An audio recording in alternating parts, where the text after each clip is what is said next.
CPTSD is cruel, debilitating, life-changing, and exhausting. It is also incredibly expensive, particularly when all three of us have it.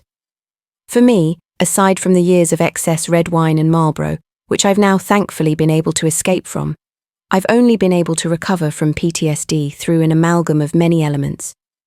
Yoga and EMDR saved me.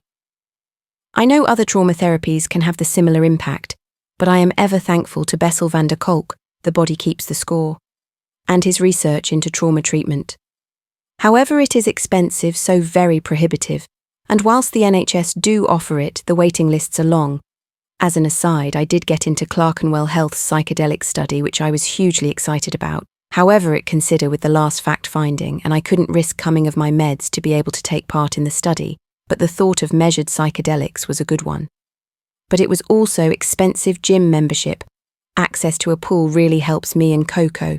Yoga, acupuncture, all of which were hugely important for both mental strength and somatic support. I only discovered recently the power of the cold plunge, and I know dip daily in a pod in my garden, but I do wonder how that would have helped if I had known about it sooner. If you haven't tried, I can't recommend enough. The dopamine hit helps my ADHD symptoms, which haven't been diagnosed, but clear as mud, and I think exacerbated by CPTSD and the menopause combined. And also clothes.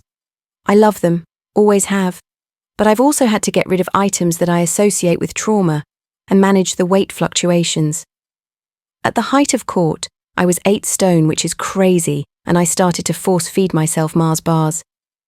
Vinted has been brilliant, but in the early years, one of the early signs that I had been PTSD triggered was Zara and H&M boxes arriving. And for my girls, therapy, once I was allowed to register them. It took 2 years and the final court judgment before I could. My counsel advised it would look like parental alienation if I did so before he was found culpable. Yes, it's fucked. And knowing that they will likely require lifelong therapy, I've had to find therapists privately who specialise in trauma therapy for children. The NHS is again short-termist, I'll come on to CAMS soon, and private trauma therapy is about £120 an hour. And McDonald's, meal deals, tutoring for the school hours missed, vapes for my eldest. I choose to buy her vapes as it stops her self-harm. Unseen costs, which are really needed to prevent serious eating disorders and maintain some semblance of school academic performance. And all this in the context that the original court proceedings cost me $150,000, I still owe family $80,000 of that and have lost a lot of house equity and any savings I had. I might have been able to make changes, but when your mental clarity changes with CPTSD and you are in survival mode, you just do what needs to be done. XOXO.